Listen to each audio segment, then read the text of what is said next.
Hi, it's good to see you. Good to see you. How you doing? I'm doing okay. I feel like it's been so long. Yep. Talking about 2 months. Yeah. I know. How are you doing?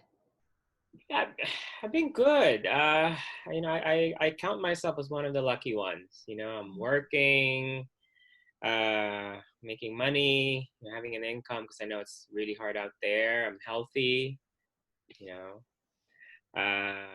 trying my best to stay away from, you this Drugs. freaking virus. But Oh, sorry.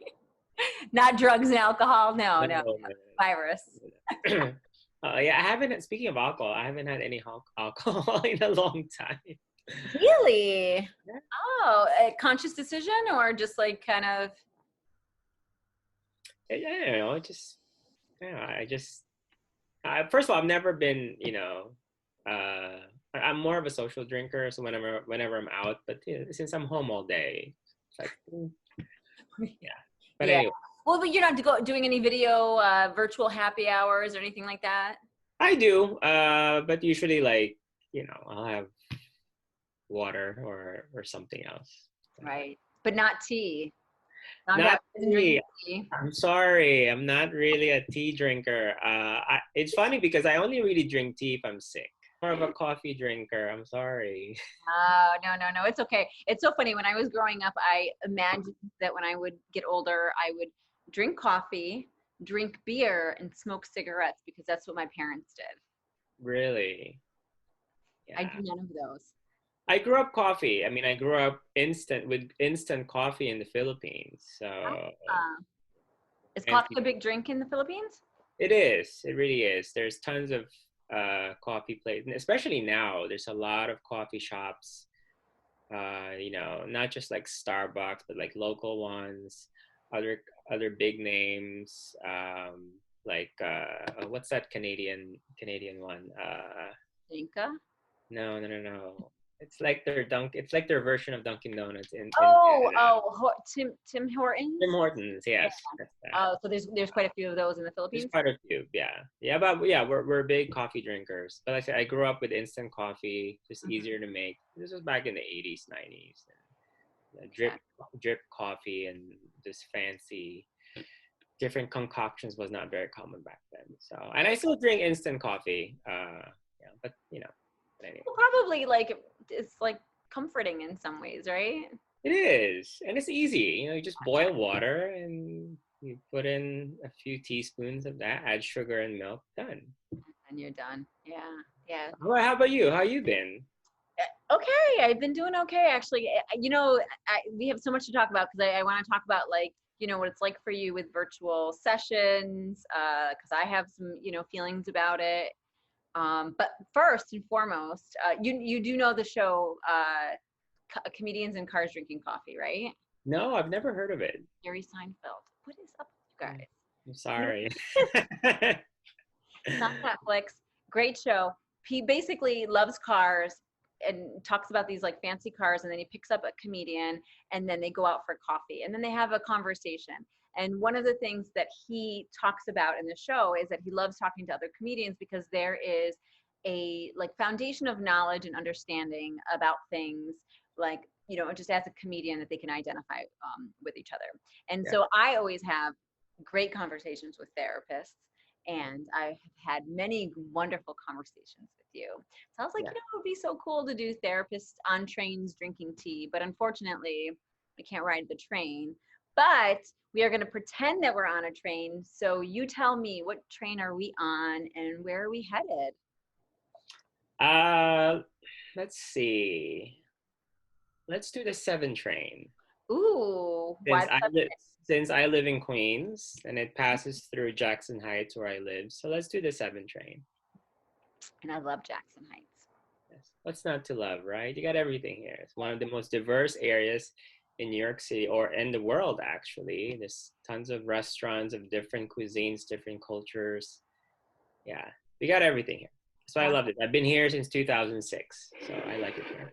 it's nice. So what is it like now, given the current circumstances?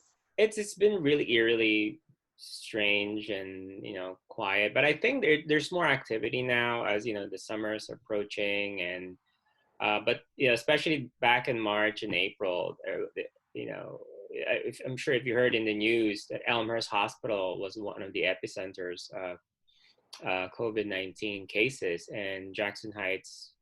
You know, we live near Elmhurst. I live around maybe like a 20-minute walk to Elmhurst Hospital. So it was very that part was very active because of the ambulances and people in lines block by block. But other than that, yeah, a lot of the stores have been closed for a long time. The restaurants, you know, there's some activity because, you know, they can do takeouts and deliveries. But Mhm. yeah, the mom and pop stores, the small shops along Roosevelt Avenue here in Jackson Heights, it's just really been strange. And I live near a very Indian community, Mhm. so a lot of the groceries are open, but yeah, the restaurants, when it's usually a very vibrant, active community, it's just really strangely, you know, not completely quiet, but just really a lot less activity. People are social distancing. I mean, they'll be outside because, you know, they can only let a few people in the store, and people will line up. They have their masks on, and as all of you should be doing, all of you there watching this, you know, face covering, social distancing. So it's good to see that. Mhm. You just have to have a lot of patience. Anywhere you go here that's open, you know, the Dwayne Reeds around here, the grocery stores. Yeah, so it's really been quite a big change. I like what you said about the patience. It's so true. It's like it is a big deal to go to the grocery store or go to Dwayne Reed, you know, to the pharmacy, and you need time and you need to be patient. And that's Mhm. and that's something funny enough, like as a New Yorker, because it's been over 20 years now, so I can say it. How Yes. about for you? New York City, New Yorker, or I like think it has to be 10 years. New York City, New Yorker, the yeah. New York City, New Yorker, yeah, because I came here 2006 from Long Island. Um, but Okay. for those who don't know me, so I'm from the Philippines. I moved here. I moved to New York State, Long Island in 2000, and I moved to Queens in 2006. So yeah, it's been 14 years. So you're official too, right? And we're used to fast-paced things, like, you know, going into the store, grabbing what we need. It's just so strange. Like when this all of this started in March, to be outside of the grocery stores, and we're all in line and 6 feet apart, and the line will go around the block. It's Mhm. just such a weird, strange experience because we're not used to this. We're used to just going inside the grocery store, you know, get our stuff, go in line. Maybe it'll be a little line inside, but to be outside of the grocery stores around the block, it was just Yeah. quite an experience. It's better now, I will say, because the grocery stores, are, at least in my neighborhood, have expanded their hours. So you Oh, know, things are getting a little better, but it's still such a surreal experience. yeah. Yeah. All right. So what has it been like for you kind of making the transition and the immediate transition really from seeing people in the office to seeing them virtually? It's been your experience. You know, it's been quite an adjustment. As I've been telling a lot of people, it's I still prefer, and I'm sure, well, you tell me, I still prefer in-person, face-to-face sessions. You know, so I mean, I don't mind doing the video or the phone. I'm glad we have that option Mhm. because we won't be able to do our jobs right now if we didn't have that. But you know, I still prefer being in the office. I do miss the office, but yeah, it's been quite a change. I had to adapt pretty quickly, and also my clients. A lot of them, you know, are not used to seeing me over video, and you know, when I have trouble with the Wi-Fi or the connection, it just interrupts the flow of the sessions. And I've definitely had several sessions where, oh, I'll be right back. Let me just, you know, adjust my Wi-Fi, or let's switch to the phone because our connection is not working. So Right. yeah, but overall, I mean, I think at this point, I mean, it's already late May, and I think you know, we've been doing this now for 2 months. I think I've got a flow, and it's much better than it was back in the beginning. How about for you and for your clients? How's it been? I don't like it. I Yeah. really, I have to tell you, I mean, it's not, again, want to be grateful, give my 30 seconds of gratefulness. Yes, we have uh, practice gratitude every day, right, right? Be right. Because grateful. it's great that we're able to do this, but I just don't like it because I feel, and I talked about this before, that in Mental Health Wellness Wednesday, because I was recognizing like this feeling of fatigued and feeling overwhelmed. And Mm-hmm. I recognized, oh, wait a minute. Okay, what's different? Well, you're using your time in a very different way, and you're connecting with people virtually, and you don't have that like energy. And, we co-regulate with each other, and there's something energetically that's happening between us as people that has been going on for, thousands and thousands of years. And so to Mm-hmm. do this over video, you're missing that. And, I just, and I was like, okay, well, what's like biologically, what could potentially be happening? Well, we're only using two senses, right? So we're only using our visual sense and Mm-hmm. our hearing sense. And even with visual, like, it's not 100% clear. Like, I know Exactly. sometimes, yeah, the Wi-Fi messes up, and then, you're kind of like looking at the person, and they're, uh, they have like these different configurations of their face, and then it like gets back into focus. It's very like crazy. So it's a real challenge. So I don't like it. I Yeah. can't wait to go back to the office. I can't wait to see everybody. I can't wait to see you. I can't wait to see Erica. I'm here. I guess Yes.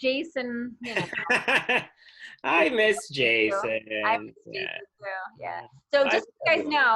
know, we rent office space at the same location.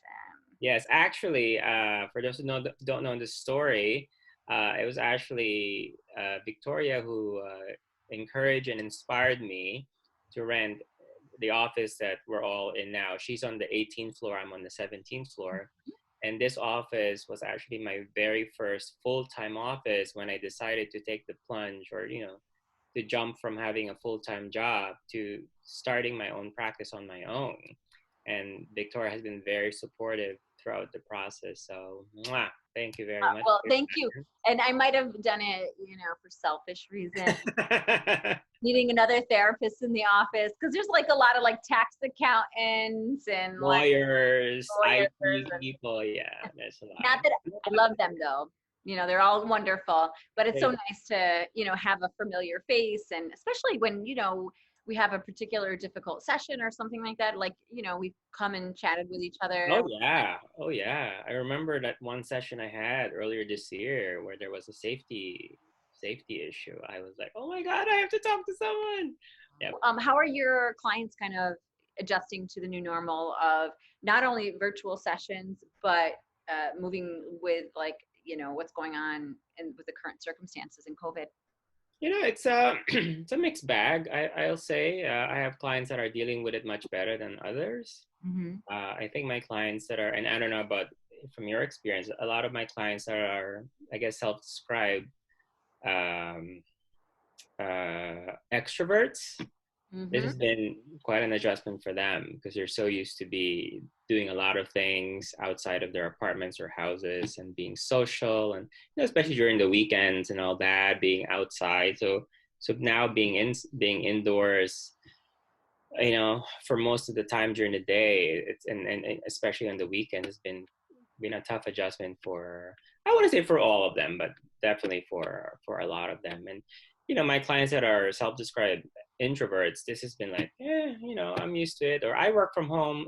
I always work from home anyway, so it's not a big adjustment. Or for those that are typically not loners, but they're just they don't mind being home. It's Right.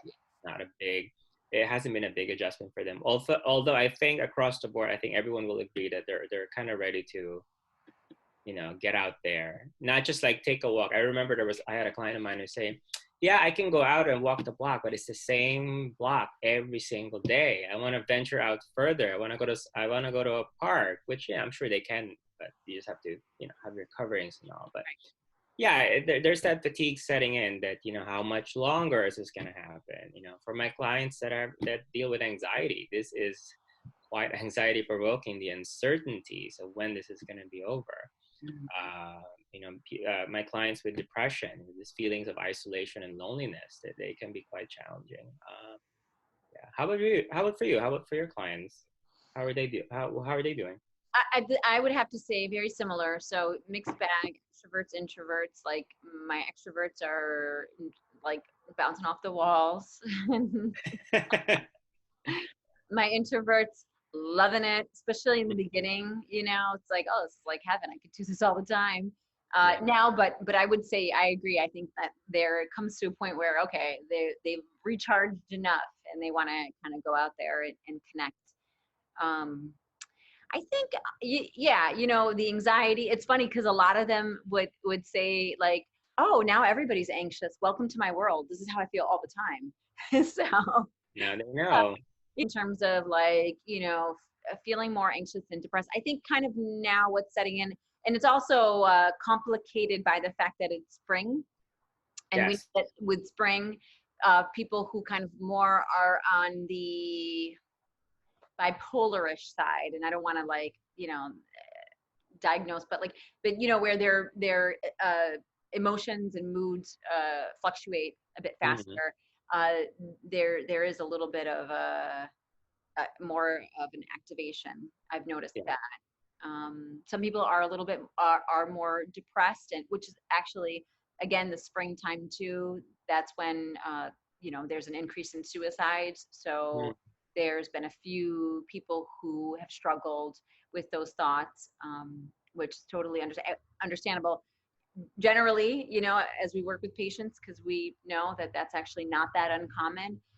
But given that there's also like a pandemic and things are shut down and there's so much uncertainty, Mm-hmm. people just don't know what to do, and are feeling much more on edge.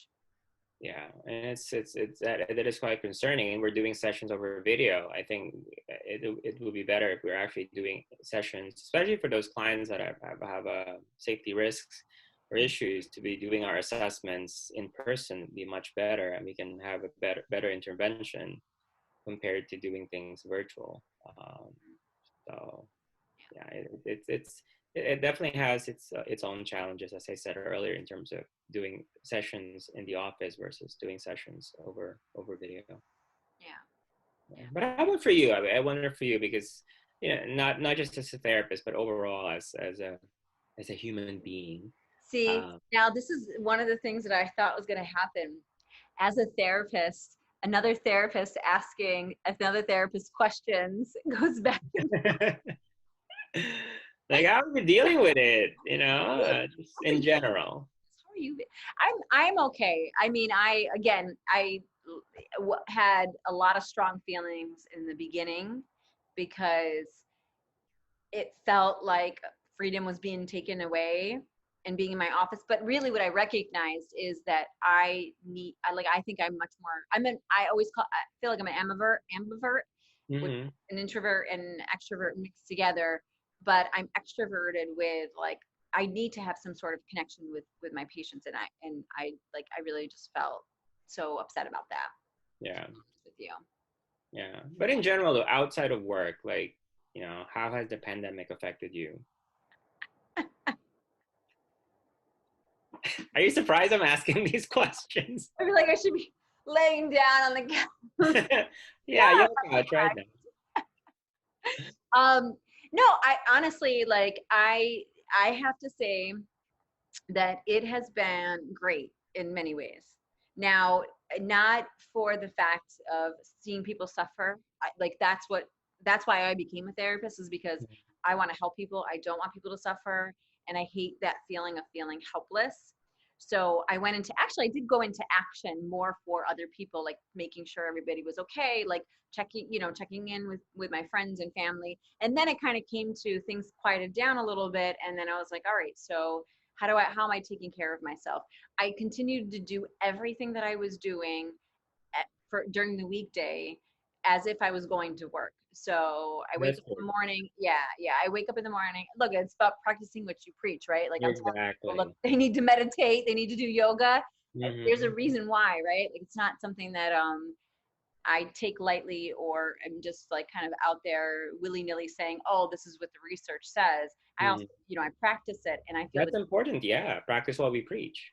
oh God, yeah, yeah, yeah. Yeah. Because I mean, I think I did everything that I was doing, or like when I was going to the office. So yoga, meditating. I did add a 7-minute workout after my meditation. 7 minutes. Okay. I started with 5 minutes, and then I started with 7 because I was walking to work. Generally, most of the time, I was walking to work. We were moving around a lot. In New York, we move around a lot, Hmm. and True. in to not be able to go outside, obviously for safety reasons, it's a big deal, and It that's like is. it takes a lot out of you. So I think that's kind of how I've been managed. That's how I was feeling um, throughout it, and now I'm excited about getting back. I can't wait for that. And Mhm. but I actually do like staying at home and relaxing a little bit in between my sessions, being able to dance and listen to music. I don't know if our neighbors at Regis are going to enjoy salsa music, but it might be coming to them. So Oh, yeah, it's we got to do what we got to do, and as long as we're respectful of our neighbors, why not? yeah, well, I don't know. You hear some banging sometimes. Turn it down. Yeah. So what about you? Well, I'm like you. I'm more of an ambivert, so I'd like to think I'm an ambivert. So balance between being outgoing and like staying in. But yeah, I think as with anyone, it's been quite an adjustment. But like you said, practicing what we preach. So I want to make sure I have a routine, because I've always tell people, having a routine. Pretend that you're actually going to the office. So what would you be doing? So Mhm. wake up the same time. Do you have any morning routine? Do the same thing. Start working. Open your laptop. Turn on your laptop same time as you would be coming into the office. So, all that kind of have a hard stop at the end of the day, like you're leaving the office. So, I try my best to be able to do that. And the fact that I have a schedule because I'm seeing clients throughout the day, it helps Mhm. having a routine for sure, and have something to look forward to. I do take my walks in the afternoon. Just within just within a few blocks around here, just maybe 20 blocks, and then I come back. I always have a coffee break in between my afternoon and my night clients, so that helps me just recharge after. Because I typically don't start till around 11 or 12 anyway, so I'm able to sleep in and still have a full day. So that's practicing self care. I got my coffee, got my snacks in the afternoon, and then I try my best to have a hard stop at night, like my last session. That's it. Right. Not always successful because I still end up, and I'm sure you can relate. I still end up doing paperwork, billing, scheduling, emails, and all that. But I try my best. Yeah, I'm just like I said, I try my best to be outside, outdoors as much as possible. As we know, as I always tell my clients, exposing yourself to sunshine, sunlight is very healthy for our mental health and our physical health. So I try to emphasize that, and just being active as much as possible. Obviously, the gym is not available right now, and it's hard for me to do workouts. Because I have roommates and all. So just the walk that I do in the afternoon and the weekends is typically my physical exercise. So try my best to. And I'm actually saving money. It's just so weird because no, I'm not going out, not going out to restaurants, and Mhm. because a lot of my money do go to food, brunches on the weekends, dinners and the weekends, and all that, and lunches like during the day if we're in the office. So that's a good thing. My savings account is very happy right now. Oh, nice. That's it. So have you been cooking? I have. I mean, not like a grand dish that involves a lot of recipe ingredients and all that. But, simple things. I think I can say I'm adjusting pretty okay. Or I have adjusted pretty okay. But I'm really looking forward to doing more things. I'm eager to travel.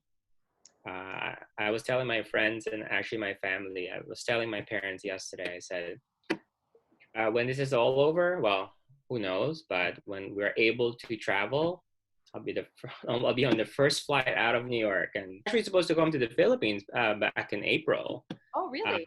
but obviously that didn't happen because of everything that was happening. So Yeah. I'm hoping that, if we're in a better state, maybe over Christmas, I can go home. If not, then early next year, fingers crossed, we have that vaccine by then. Yeah. Yeah. Yeah, but overall, I think I'm doing okay. So your family is here, right? My immediate family is in Pennsylvania. Ah, okay. And I miss them too. I haven't been home since February, so I miss. I mean, my parents are in their 70s, so it's a little tricky to Right. be there with them. They're healthy, but still, they are at that age. They called me yesterday and said, "Oh, we miss you. Hope you can be here soon." I'm like, I'm trying. I'm trying. Hopefully soon. Maybe later in the summer. Who knows? But yeah. Yeah, I How know. about you? Have you seen family or stuff? No, I have not been invited. Um, I'm hoping to go in July actually for the 4th of July. I think by Okay. then, because they're in New York State, they're in Syracuse, and so it hasn't been as bad there. So because I probably am the one that's more at risk to have it, and then to transmit it to them. So I Mm-hmm. have to be really careful. I'm hoping in July. I maybe it's kind of hard because there's not a lot of certainty about like, oh, if you take the antibody test to see if you have it, I apparently. did. I took the antibody test. Well, one of the things that I've heard, and I guess this is all about like the difference between news and information. It's like there's so much Mhm. news, but there's no Yeah. real information. Is that the antibody test, not all of them are accurate, and Correct. Yes. so I gave blood, and I thought that they might tell me if I had antibodies. I have not heard anything from them, so I have no idea. But they were very adamant that they were not testing for COVID, but they did test to see if you had a fever, and that was it. Yeah. I mean, I really thought I had at least the antibodies because I had a friend who got sick late March. He never got tested because, back then there was not a lot of tests, but he had all the Still symptoms. isn't, but whatever. That's a whole different I story. know. Yeah, it's still. Um, and I really thought I had it because I was exposed to him before the lockdown and like a few days before he actually started feeling symptoms. I really thought I had it. Um, Again, you just never know because we can be asymptomatic, and being here in Queens, one of the epicenters. But yeah, I was actually a little bummed that I was not positive. Right, you you know, kind of just because want to. Yeah. because there. I mean, it's still we're still not sure about immunity, but typically when you have the antibodies, you have some level of immunity. So that would have been a little bit more comforting for me. But it just means that whatever I'm doing to protect myself has been working. So Right. that's another way of looking at it. Right side. Yes. Yeah. Well, people are worried. They're scared. They're trying to take care of themselves, and that's definitely way disinfecting things. Not internally. Mm, Internal disinfectant. yeah, Uh, let's be clear. let's be clear. Yeah. Yeah. No fake Go news here. all cray cray. Yeah, It sounds like you're working a lot, which it's great. In many it ways. is. I have been working a lot, which is good and bad because like last week was tough because I was wearing a lot of hats last week. I was dealing with my own clients. Then, as you know, I have a group practice now, so trying to coordinate schedules because I have two therapists that are working with me. So I was able to give two clients to one of them. So trying to coordinate that. Calling insurance companies, as you know, is it can be quite a challenging experience and very time consuming. And then, I don't know if I told you this, but I signed up to be a therapist for Talkspace, the therapy Yeah, app. you texted me that. How's it Yeah, going? good. That Yep. that I actually applied last year, but they declined my application because there was just too many therapists in their network. But they reached out to me back in March and said, "Hey, because of COVID, Hmm. there's a lot more demand now. Would you like to reapply again?" I said, "Yeah, sure." Extra money. What And back then, do you notice a difference between being a therapist on Talkspace and then having your own practice? I mean, even now, even though as it's virtual. yeah. Oh, yeah, big difference because in Talkspace, at least the clients that I have so far, it's through a chat function. Hmm. So it's not like a live session where we can have that kind of, interaction. Here, they post a message, then it takes me a few hours to respond when I have some free time. And then depending on them, they can respond in a few minutes, or they can respond the next day. So, I'm not used to that kind of working with a particular client, but that is the function of, you know, Talkspace, is having that ability to doing therapy at your own time, I guess is a good way for me to describe it. So that can be a challenge sometimes when I have to type versus when I'm talking. How do I translate what would I normally be talking or saying verbally in session in an office versus putting all them in words, through typing. So that's been quite an adjustment for me. That's interesting, because it's requiring your brain to do something different than you're used to doing, because we're just used to we're like fast responding without really kind of even thinking sometimes. Yeah, experience. I mean, it's been my first month doing it, so I'm still getting to know the app, or their system, because it's again, it's very much different than doing a live session. But so far it's okay. But adding that to everything else I'm doing as a therapist, as a group practice owner, and then I add that, it was a little too much last week. I was getting overwhelmed, and then I had a few friends that are going through tough times, so they're reaching out to me. So now I'm also becoming a support for a lot of my friends. So it was a lot, and I'm sure you can understand that and I'm not only helping and supporting my own clients, and that's already a lot of work, and then I love my friends, but then they come in the picture, and I want to be helpful for them. But at some point it just gets a little too much. But Yeah. I try my best. Right. Well, and it's hard to say no when you see people suffering. Yeah. And you want to help, and you know that you can help, even just listening. Yeah. But how does that, in terms of, just to go back to the talk stage, how does that texting stuff work? Because I've always been concerned about that you can't really build a solid foundation and relationship as a therapist with your client, your patient, just through texting. I mean, I could be wrong because I've never done it before. So it would be interesting to hear what your experience has been since it's been a month. I mean, again, it's only been a month, so I'm still learning, their process. But overall, at least the clients that I have so far, I mean, they seem very engaged. They send me long messages and they thank me for being there. Mm-hmm. I have this one particular client that, always expresses, his appreciation that I'm part of his life now, even though it's just through this messaging app. I have a female client who's again very appreciative as well. So it sounds to me that I'm despite the fact that it's through messaging, it's a messaging app, and it takes hours in between interactions, that I'm able to build some rapport with them. So I guess in that sense, it's working for them.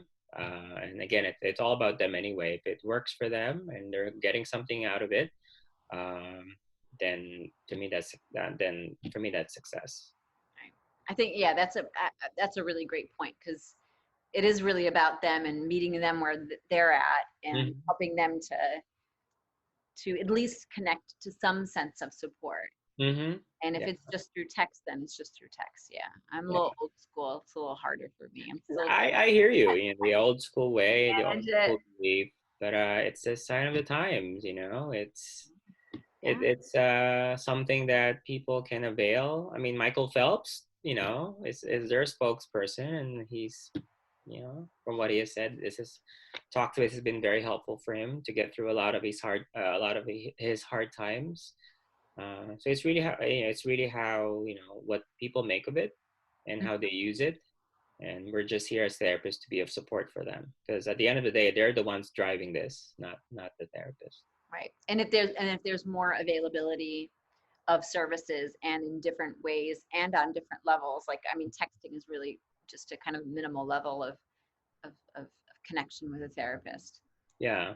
And Talkspace makes sure that they don't give us like higher risk clients, because that will not be appropriate for, this kind of, um, therapy situation.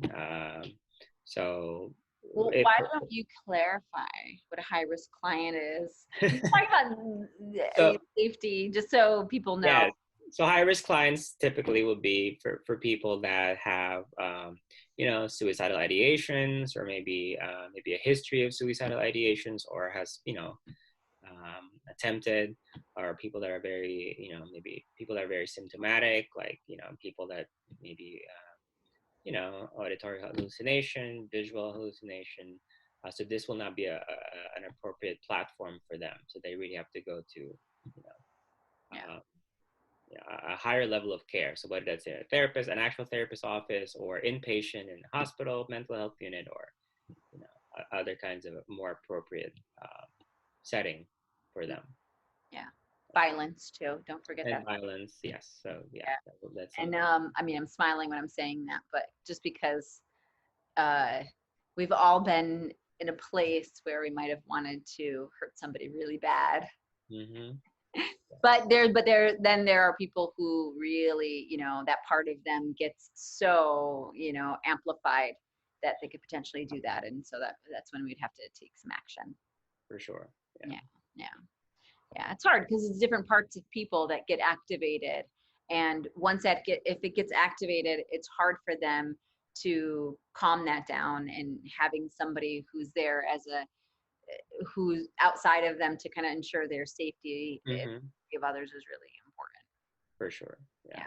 Yeah. So I'm glad that the Intalk space is able to sort of like assess for that before they connect, or match someone with a therapist. So, but yeah, it's not for everyone. But certainly it's a resource out there for people, um, that maybe don't have the necessary resource, because therapy can be expensive, and Mm-hmm. even with insurance. So this is another alternative for people to have access to mental health care, at a cost that's pretty affordable. Well, and the great thing is that now there are so many free like services and hotlines, and you actually you kind of skipped by this, but you started your own group practice. So Yeah. congratulations. And I know you kind of started like right before COVID. So Yes, I started, I guess, early February, when I started the building of a group practice. From a new website, figuring out a name, right. and what? Your website's beautiful, and the Thank name. you. Thank you. Blue Harbor Psychotherapy. Took a while to find that name, but yeah, that name really resonated with me. So, and my vision. What does it mean? What So, of it?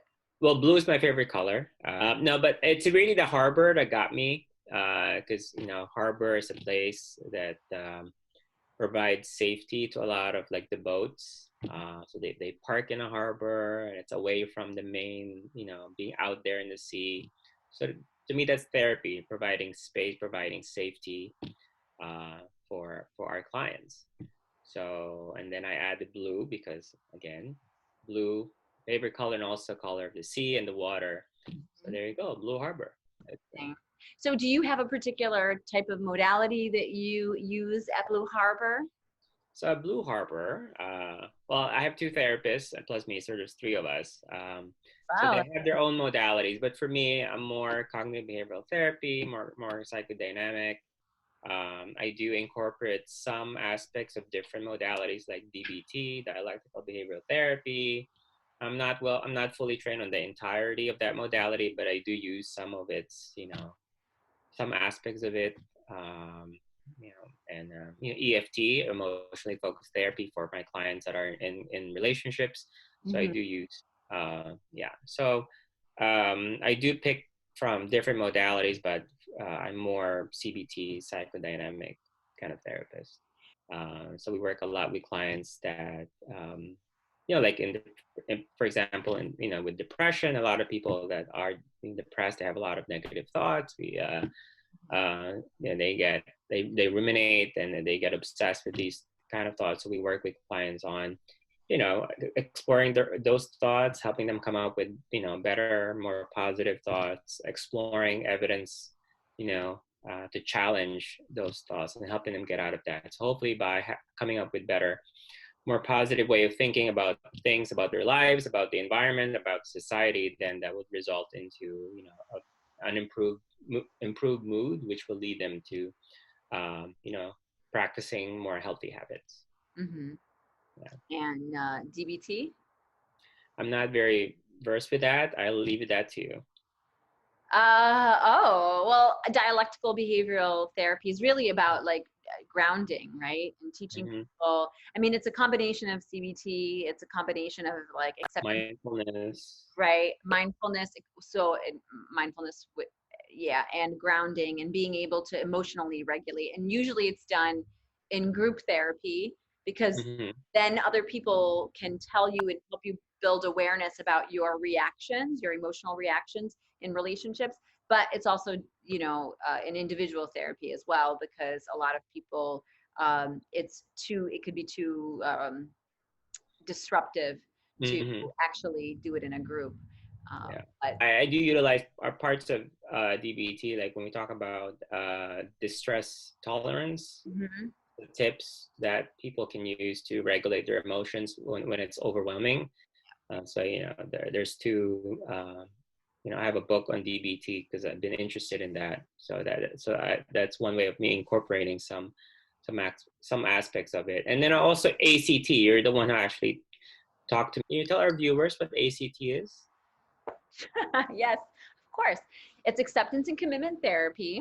And really what it is, this therapist, his name is Stephen Haynes, came up with it. And it's the third tier of like cognitive behavioral therapy and rational emotive therapy, which is another type of therapy, but we won't get into that because I don't know too much about it. But it's really more of an elevated, it's incorporating mindfulness and connecting with the present moment, understanding how crazy actually everybody's thoughts are and how crazy our emotions are, and basically that our emotional brain is driving the car, and that it feels like our emotional brain, when Mark Manson, actually, he is a writer, and he said this analogy, so I'm stealing it from him, but it's very similar to ACT, right? It's like, we often think that our rational brain is the one that's driving the car, and our emotional brain is in the back seat acting all crazy, and we're trying to like shut it up and like tell it to calm down. So when we get activated by a certain situation,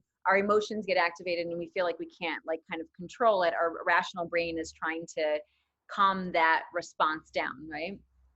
So really what's happening is our emotional brain is driving the car and our rational brain is sitting right next to it. And what acceptance and commitment therapy helps you to understand is your emotions that you have that's driving the car are normal, and you just have to accept them.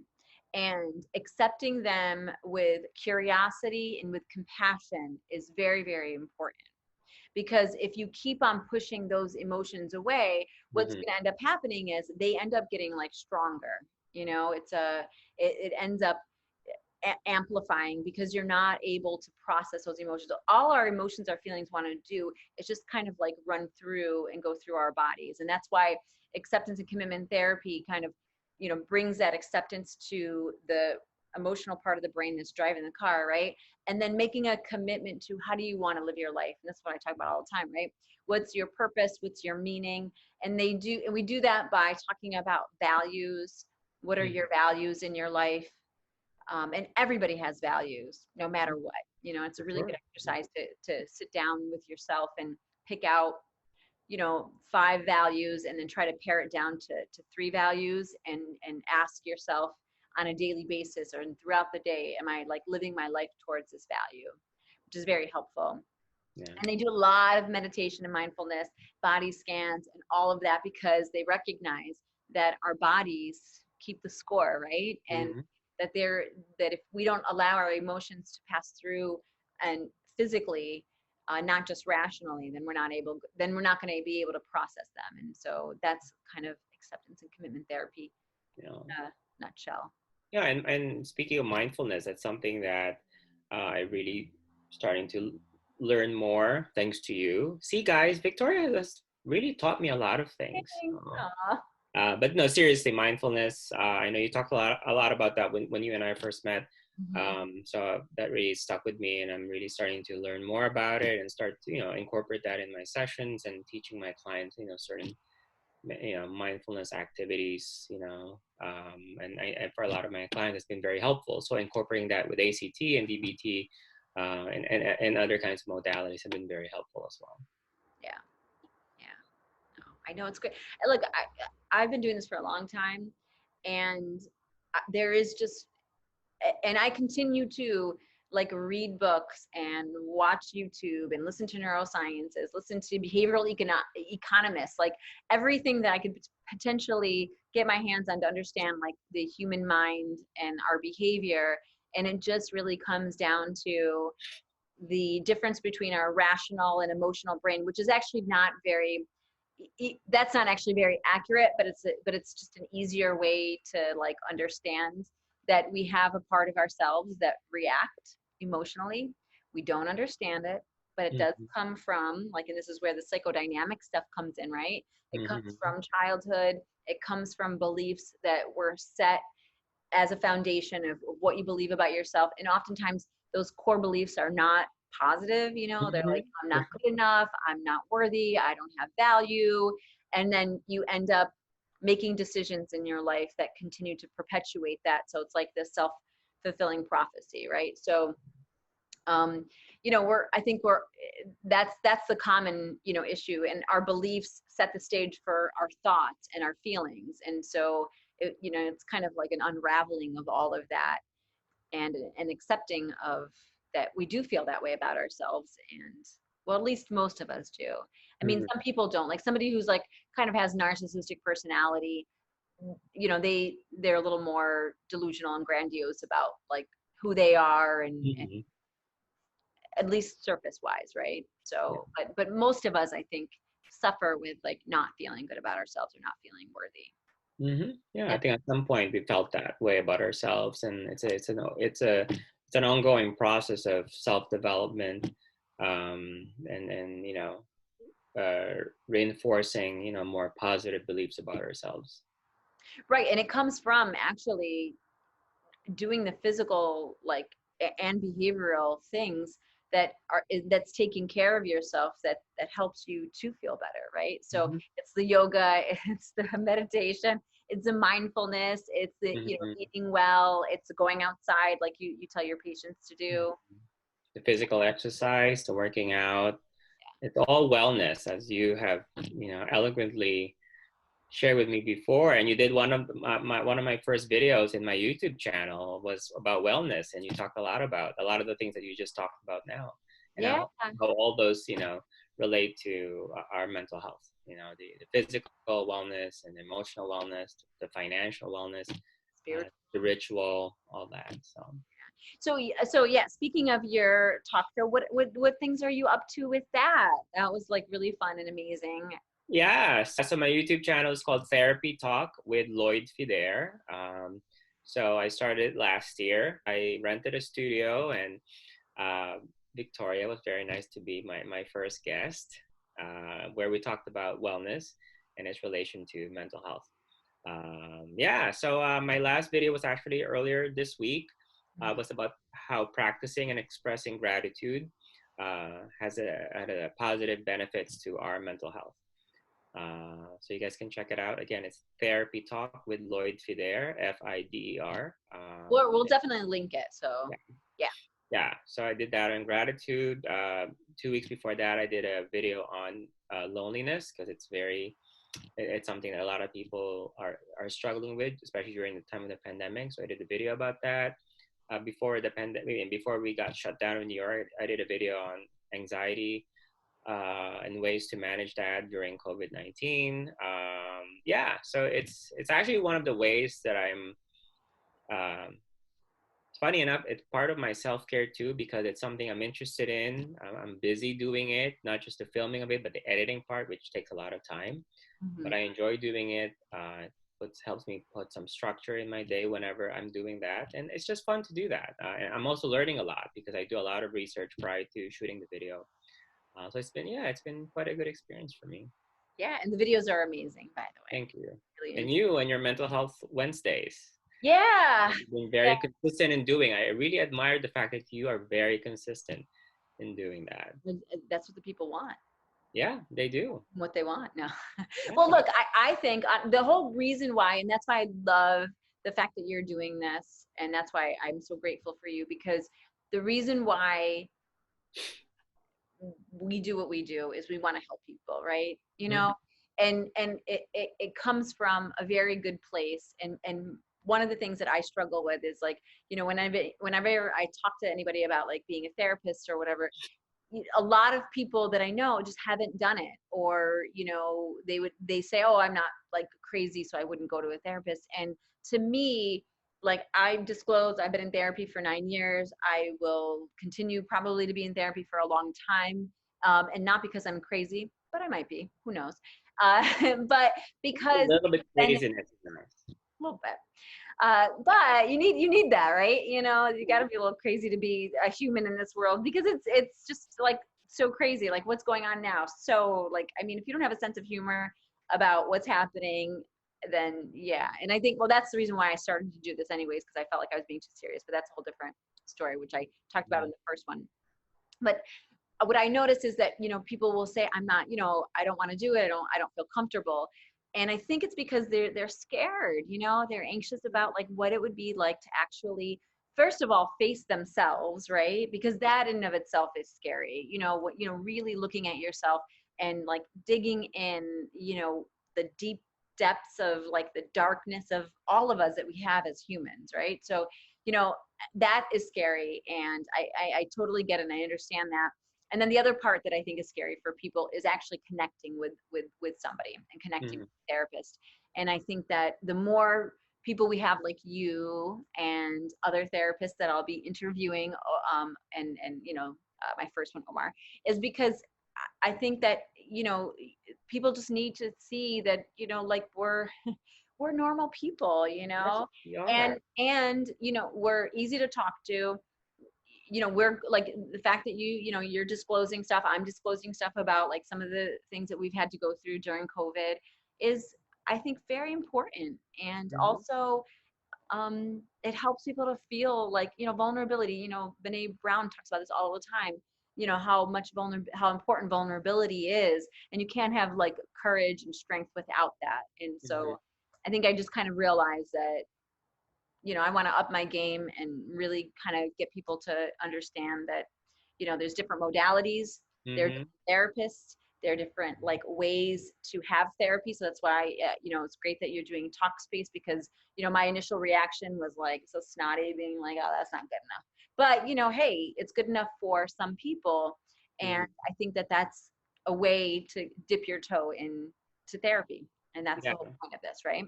Yeah, and in addition to that, as we know, there's still a lot of stigma around mental health.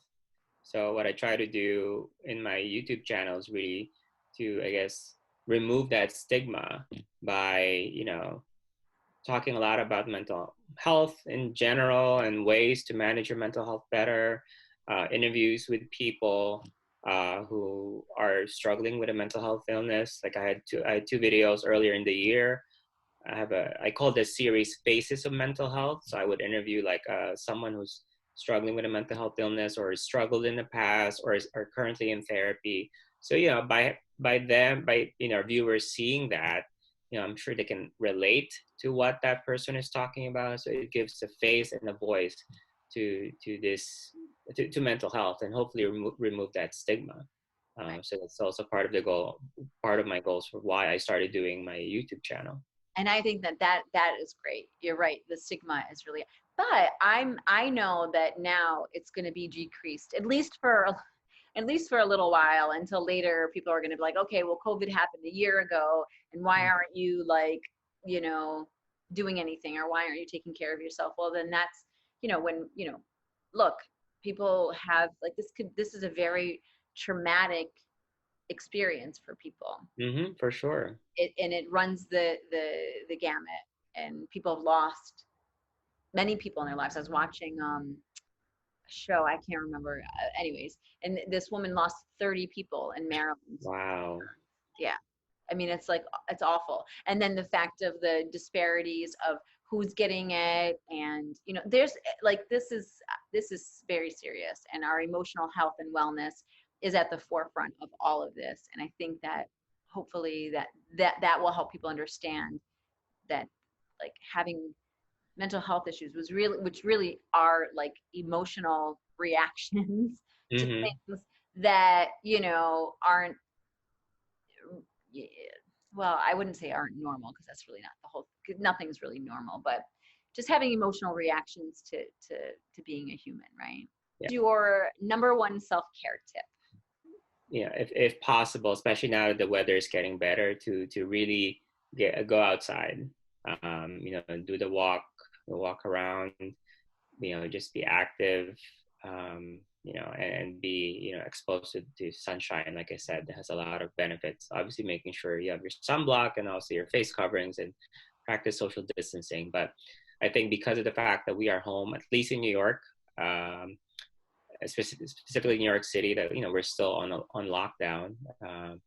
Being indoors can be very challenging for a lot of people. So definitely, if possible, you can definitely go outside. Like I said, take a walk, even for a few minutes. That'll be enough, and it'll be very helpful. And just and be able to connect with people as well. Just the fact that you're outside and you're seeing people. I mean, if you want to interact with them, just make sure you keep that social distancing, but just feeling connected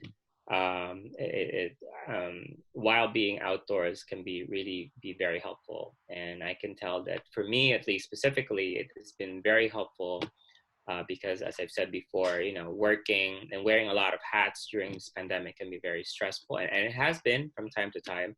So I found that leaving my bedroom where I have sessions and outside of the apartment and just be outdoors can be very helpful. So yeah, that'll be one self-care tip I can share with everyone. That's amazing. And that's great. And it's funny because I already knew you were going to say that. Why did I give that away somewhere? You gave it away early on. Yeah.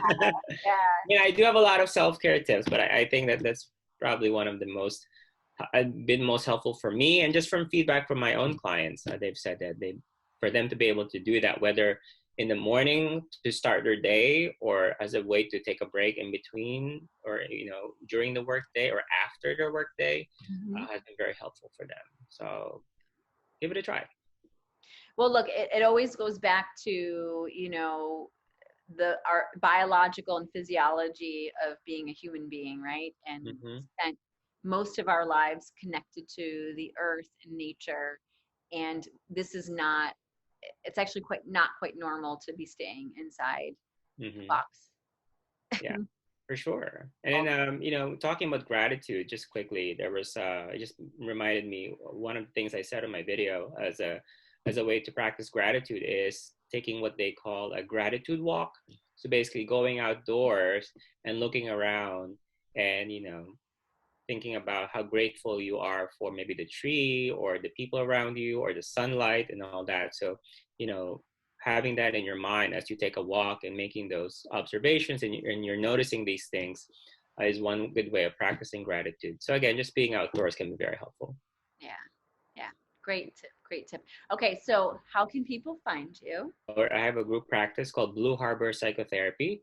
So the website is blueharborpsychotherapy.com. And you can also check out my YouTube channel. That's Therapy Talk with LLOYD FIDER. Make sure you put with LLOYD FIDER, because there's a few Therapy Talk YouTube channels. So I had to add with LLOYD FIDER. Okay. That's LLOYD F as in Frank, IDER. So Therapy Talk with LLOYD FIDER. And hoping to post a new video, sometime early in June. So watch out for that. Wonderful. Thank you so much for doing this and the work that you do. I really appreciate, just being around you, being in the same office space, Yeah. and sad that we're not, but soon we'll be reunited. We will be reunited, crossing our fingers. But thanks for having me. This was fun, and I'm glad that I could, participate and provide my insights and perspectives on what's happening.